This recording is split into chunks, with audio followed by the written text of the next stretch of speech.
और ये जाति जो गरीब है उसका हम लोग ने लड़ाई लड़ा है कि आरक्षण जो होना चाहिए गरीबी के आधार पर होना चाहिए, आर्थिक आधार पर होना चाहिए। तो हम तो यही दिल्ली में भी हमने यही संदेश दिया था। जो हमारा सम्मेलन हुआ 24 अगस्त को, तो उसमें भी हमने यही दिया कि देश की आबादी जो है आर्थिक आधार पर 52 है, तो गरीब को आरक्षण होना चाहिए। कहाँ किसी को मिलता है उस गरीब को? वो तो आरक्षण लेते हैं, रामविलास पासवान के पुत्र हैं चिराग पासवान, वो लेते हैं पूर्व मुख्यमंत्री जीतन राम मांझी।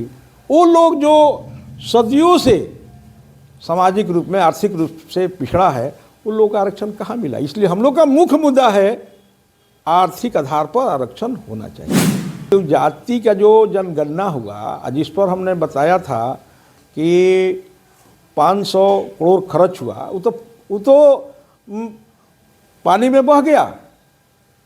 और यहाँ जात पात का जो वो लोग सर्वेक्षण किया, वो तो एक राजनीतिक वो लोग का रोटी सेकना है कि मेरा इतना जात हो गया। तो उस आधार पर तो मुसलमान भाई तो सबसे ज़्यादा आबादी है, तो मुख्यमंत्री नीतीश कुमार को गद्दी छोड़ देना चाहिए। अगर उस आधार पर मान लीजिए कि सर्वे कराए हैं, तो पहला तो उनका काम था कि हम पहले जो हमारा आबादी मुसलमान भाई का है, तो हम मुसलमान भाई को गद्दी को छोड़ दें। तो ये सब ढकोसला है। जो जातीय समीकरण पर चाहे जातीय जो जनगणना हुआ, फिजूल खर्चा हुआ। तो कहने का ये कहा जाए कि बिहार के मुख्यमंत्री ढकोसला कर रहे हैं। अरे ढकोसला नहीं है तो क्या है? जाति के नाम पर सर्वेक्षण करा के 500 करोड़ को पानी में फेंक दीजिए, इससे क्या फायदा? आपको कोई फायदा हुआ है? गरीबी के आधार पर अगर जनगणना हुआ होता तो यह उद्योग लगता तो लाखों लाख का रोजगार मिलता। सरकार को अपने पीठ पर अपने थपथपाना, कोई तो कहते हैं कि हम भाई प्रधानमंत्री हम दावादार हैं, तो इनका बातें कुछ और है।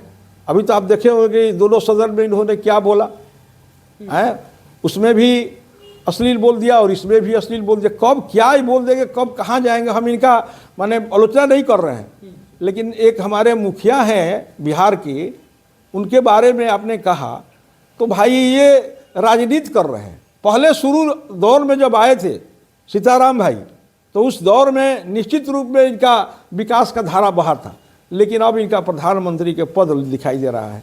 तो बताइए, प्रधानमंत्री के पद से ये बिहार का विकास होगा? और आज बक्सर के धरती पर भोजपुरिया जन मोर्चा आया है। आज का जो कार्यक्रम, गुप्तेश्वर पांडे जी हमारे मित्र हैं, आज राम कथा के आयोजन में हम शामिल हुए। तो ये तो जनता का चुनाव है जी। पार्टी भोजपुरिया है, पार्टी तो देश में बहुत है, लेकिन माटी का अगर सवाल है तो उस सवाल में तो भोजपुरिया माटी है। तो भोजपुरिया माटी का लड़ाई, एगो कहावत बा कि सब जगह के 60 गो, तो कहा सीताराम भाई भोजपुरिया 8 गो। तो 8 अगर एक हो जाए तो निश्चित रूप में जो भोजपुरी स्टेट बनावे वाला जो लड़ाई बा, वो लड़ाई जो बा हमनी के सफलता की ओर बढ़े लगी। क्या विनोद जी? तो हमनी की लड़ाई बा कि भोजपुरिया स्टेट की लड़ाई बा। और वो यात्रा के तहत आज ये बक्सर में वो संदेश देवे खातिर आइल बानी कि सारा भोजपुरिया एक छत के नीचे हो जा। लोकसभा चुनाव में बहुरुपिया आवेला, रंग देखावेला, एकरा बाद वोट लेके जाला। अब भोजपुरिया क्षेत्र के लेके जो भी आश्वासन मिलेला वो झूठा आश्वासन।